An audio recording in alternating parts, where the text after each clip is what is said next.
પાર levels Nifty આપણને બતાવી રહ્યો છે, જે મજબૂત ઓપનિંગ જોઈ રહ્યા છીએ. બેંક નિફ્ટી 59,500 આસપાસ અત્યારે 0.5% બંને ઇન્ડેક્સ મજબૂત છે. ઓવરઓલ બધા ઇન્ડેક્સ જુઓ, સેક્ટર્સ જોઈએ તો કોન્ટ્રીબ્યુટ કરી રહ્યા છે. વિક્સમાં તમે વિક્સનું પણ મેન્શન કર્યું તો એમાં થોડી જે નરમાશ આવી છે, કઈ રીતે હવે આગળ વ્યૂ રહેશે? જે હિસાબથી આપણે જોઈએ તો ઓપન થયા બાદ ચારની એનાથી મોમેન્ટમ તો સારો લાગી રહ્યો છે. ઇન્ટ્રાડે જે બ્રેકઆઉટ આપણને જોવા મળી રહ્યું છે એનાથી નિફ્ટીમાં 25,360 નો લેવલનો છે. 25,360 નો અગર બ્રેકઆઉટ આવે છે આજના દિવસમાં તો ત્યાંથી મને લાગે છે બીજું 100 પોઈન્ટનું મોમેન્ટમ એનાથી નિફ્ટી ફ્રન્ટ પર ગેઇન થતા પણ જોવા મળી શકે છે. 200 DMA નો બેઝ બને એનાથી ઇન્ડેક્સ સારો એનાથી ગેઇન લેતા પણ જોવા મળે છે. એમાં સાથે આપણે જોઈએ તો મેજર સપોર્ટ આપણને જે આવતા જોવા મળે છે બેંક નિફ્ટીથી આવતા પણ જોવા મળે છે. બેંક નિફ્ટી આજના દિવસમાં બી આપણે જોશું તો મોમેન્ટમ ફ્રન્ટ પર છે. ગઈકાલના સેશનમાં આપણે જોયું તો બેંક નિફ્ટી 50 DMA ના નીચે ક્લોઝિંગ આવતા પણ જોવા મળ્યું. આજે 50 DMA ના ઉપર ક્લોઝિંગ ઓપન થતા પણ જોવા મળી રહ્યું છે અને બેંક નિફ્ટીનો જે આજના દિવસમાં ફર્સ્ટ રેઝિસ્ટન્સ ઝોન આપણને જોવા મળે છે 59,700 નો, એનાથી બેંક નિફ્ટીમાં રેઝિસ્ટન્સ ઝોન જોવા મળે છે. તો મને લાગે છે બે ઇન્ડેક્સ એનાથી પોઝિટિવ છે, લોંગની પોઝિશન ક્રિએટ કરી શકાય. બંને ઇન્ડેક્સ મજબૂત છે, લોંગની પોઝિશન ક્રિએટ કરી શકો છો. ખુશી, એક વ્યૂ લેવો છે આપની પાસેથી હિન્દુસ્તાન ઝિંક માટે, કારણ કે આ સ્ટોકમાં જે સતત નવા લેવલ્સ, જે સિલ્વર પ્રાઇસીસની એક અસર, જે તેજી સતત બનતી જોઈ રહ્યા છે, પરંતુ પ્રોમોટર્સ જે છે એ ફાયદો અહીંયાથી લઈ રહ્યા છે ને. OFS જ્યાંથી ખુલી રહ્યો છે, વેદાંતા અહીંયાથી લગભગ 1.5% આસપાસનો હિસ્સો વેચી રહ્યું છે. 6%ના ડિસ્કાઉન્ટ પર એક ફ્લોર પ્રાઇસ પણ નક્કી કરવામાં આવી છે અને પ્રી ઓપનિંગથી જ હિન્દુસ્તાન ઝિંક આપણને એક વેચવાલી બતાવી રહ્યો છે. કઈ રીતે આને જોઈ રહ્યા છો? હિન્દુસ્તાન ઝિંકની હમણાં હાલમાં વાત કરશું તો આપણે અગર આપણે પાસ્ટ પરફોર્મન્સ અગર આપણે જોશું તો એક આપણને ઘણી એક સારી એવી રેલી આપણને સિલ્વરના કારણે હિન્દુસ્તાન ઝિંકમાં આપણને જોવા મળી હતી અને એના પછી ઘણી પોઝિટિવિટી સ્ટોકના રાઉન્ડ આવી રહી હતી. એના પછી પ્રમોટર્સનું જ હમણાં એક પ્રોફિટ ટેકિંગ કે પ્રોફિટ બુકિંગ હમણાં પ્રમોટર્સ પણ કરી રહ્યા છે. એમનો જે હિસ્સો વેચીને પણ આપણે જોઈએ એના વખતથી ઓવરઓલ જે આપણે સેન્ટિમેન્ટ્સ છે એ થોડા ચેન્જ થઈ રહ્યા છે.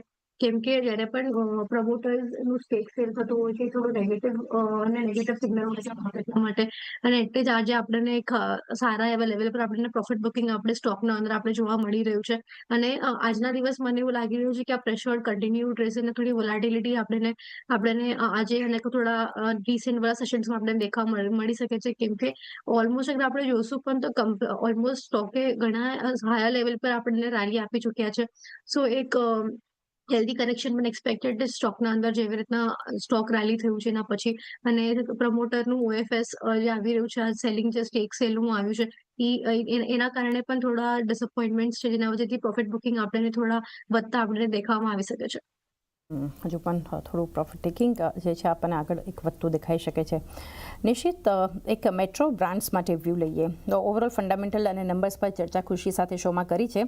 આ સ્ટોક જે આજે મજબૂતી બતાવી રહ્યું છે, સ્ટ્રોંગેસ્ટ કાઉન્ટર્સ આજે જે બજારમાં રહેશે એમાંથી એક આજે મેટ્રો બ્રાન્ડ્સ રહેશે. નંબર્સ ખાસા સ્ટ્રોંગ જોઈ રહ્યા છે. અત્યારે પણ જોઈએ તો એક મજબૂતી સાથે જે કારોબાર સ્ટોક બતાવી રહ્યો છે, 8.5%ની એક ખરીદારી થતી આપણને સ્ટોક પર બનતી જોઈ રહ્યા છે.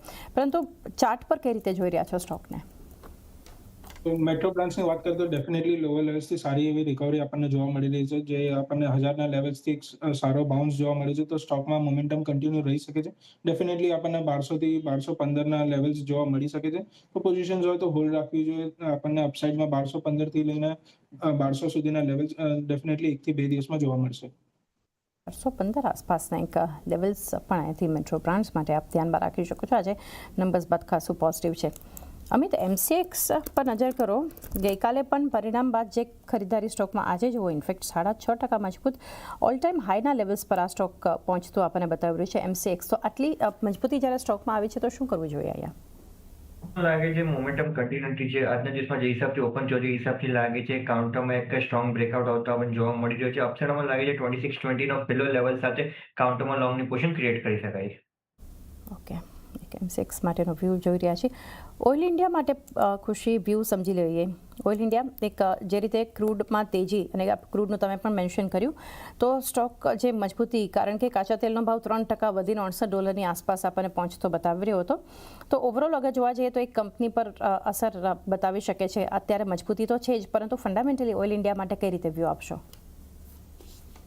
ઓઇલ ઇન્ડિયાની હાલમાં આપણે વાત કરશું તો ક્રૂડ ઓઇલને લઈને જરૂર આ કોઈ વોલેટિલિટી આપણને સેશન્સ આપણને જોવા મળી શકે છે કેમ કે જેવી રીતે આપણે હાલમાં રિસન્ટ સિનારિયોઝ ચાલે છે સ્પેશિયલી ગ્લોબલ લેવલ પર આપણે જોઈ રહ્યા છે કે ડેલી કોઈના કોઈ ન્યૂઝ અને ડેવલપમેન્ટ્સ આપણને ગ્લોબલ લેવલ પર આપણે ન્યૂઝ આવતા જોતા હોય છે અને એના જ કારણે ક્રૂડ ઓઇલના અંદર આપણને હાલમાં રિસન્ટમાં નોર્મલ કરતાં વધારે મુવમેન્ટ્સ આપણે જોઈ રહ્યા છે ક્રૂડ ઓઇલના લઈને તો એના જ આપણને જે રેસિપ્રોકલ ઇમ્પેક્ટ હોય છે આપણે જરૂર સ્ટોકના ઉપર આપણે જુદા આપણે ન્યુઅર ટર્મમાં મળી શકે છે સો ન્યુઅર ટર્મમાં મને લાગે છે જ્યાં સુધી ક્રૂડ ઓઇલમાં જે વધારો છે કે આપણને કે વધારો અને ઇન્ક્રીઝ અને ડિક્રીઝ છે આપણે ક્રૂડ ઓઇલમાં જે આવી રહ્યો છે એના વજહથી આપણને જરૂર એક ઇમ્પેક્ટ ઓઇલ ઇન્ડિયા પર આવી શકે છે પણ હાલમાં જે કાઉન્ટરની જે મોમેન્ટમ છે એ ઘણી પોઝિટિવ છે સાથે જ અગર આપણે જોશું કે નંબર્સ ફ્રન્ટ પર પણ તો ઘણા ક્વાર્ટરથી કંપનીએ એમની જે સસ્ટેનેબિલિટી છે મેન્ટેન કરીને રાખી છે માર્જિન્સ ફ્રન્ટ પર પણ કંપની ઇન્ટેક્ટ રહી છે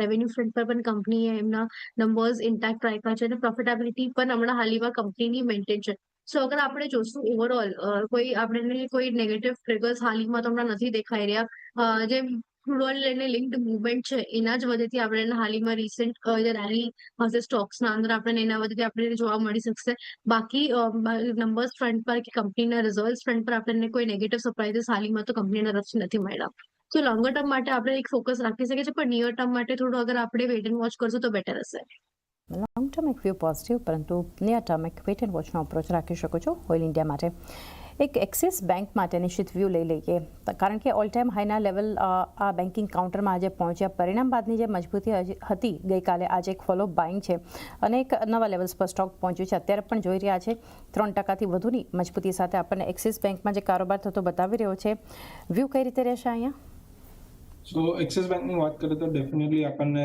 રિઝલ્ટ પછી એક સારું અપસાઇડ આપણને જોવા મળ્યું છે પ્લસ અત્યારે સ્ટોક અત્યારે ઓલ ટાઈમ હાઈના આસપાસ પણ ટ્રેડ કરી રહ્યું છે એક ફ્રેશ બ્રેકઆઉટ પણ સ્ટોકે આપ્યું છે જે 1200ના લેવલ્સના આસપાસ હતું ત્યારબાદ આપણને કન્ટિન્યુઅસ 150 પોઈન્ટની રેલી પણ જોવા મળી તો અત્યારે થોડું પ્રોફિટ બુક કરવું જોઈએ અગર એક્ઝિસ્ટિંગ પોઝિશન છે તો પ્રોફિટ બુક કરવાની સલાહ રહેશે બાય એન્ડ ડિપ્સની સ્ટ્રેટેજી રાખવી જોઈએ અરાઉન્ડ 1200 યા 1250 આસપાસ અગર આપણને પાછો સ્ટોક મળે છે ત્યાં આગળ એક ફ્રેશ એન્ટ્રી કરી શકાય છે ફોર ધી અપસાઇડ ઓફ 1400 1400ના લેવલ્સ પણ એક ધ્યાનમાં અને બાયોડિપ્સનો એક વ્યૂ અમિત સાથે પણ ચર્ચા કરી હતી બાયોડિપ્સનો એક અપ્રોચ અમિત તરફથી પણ એક્સિસ બેંક પર આપણે શરૂઆતમાં જ્યારે ચર્ચા કરી એક બનતો જોઈ રહ્યા છીએ ટીએમપીવી માટે અમિત વ્યૂ લઈએ કારણ કે ઓવરઓલ ઓટોમાં થોડું પ્રેશર છે પરંતુ ટાટા મોટર્સ પેસેન્જર વ્હીકલ 1.5% ઉપર અને ડેઝ હાઈના લેવલ પર ઇનફેક્ટ 345 પર ટ્રેડ થઈ રહ્યો છે કઈ રીતે વ્યૂ આપશો માટે તો સપોર્ટ પર ચાલતા પણ જોવા મળી રહ્યો છે જે હિસાબથી આપણે જોઈએ તો એનાથી જે નેક્સ્ટ સપોર્ટિવ લેવલ છે 330 છે 330 લેવલનો બ્રેકડાઉન આવે છે તો આપણને નેક્સ્ટ લેગ ઓફ સેલિંગ આપણના કાઉન્ટરમાં જોવા મળી શકે છે મને લાગે છે રિસ્ક રિવોર્ડ ફેવરેબલ ઝોનમાં છે લોંગની પોઝિશન ક્રિએટ કરી શકે થોડુંક એવું એનાથી ટાઈમ કન્સોલ્ટેશન લઈ શકે છે કાઉન્ટર 348 નો બ્રેકઆઉટ લેવલ છે 348 નો ઉપર અગર કાઉન્ટર પાછો ક્લોઝિંગ આપે છે તો મને લાગે છે પાછું એક શોર્ટ કવરિંગની રેલી આપણને જોવા મળી શકે છે બટ એક રિસ્ક રિવોર્ડના રેશિયોથી મને લાગે છે કાઉન્ટરમાં લોંગની પોઝિશન ક્રિએટ કરી શકે 430 સ્ટોપ લોસ 330 સ્ટોપ લોસ લગાડીને 330નો એક સ્ટોપ લોસ અહીંયાથી ધ્યાનમાં રાખી શકો છો ખરીદદારી માટે ટાટા મોટર્સ પેસેન્જર વ્હીકલ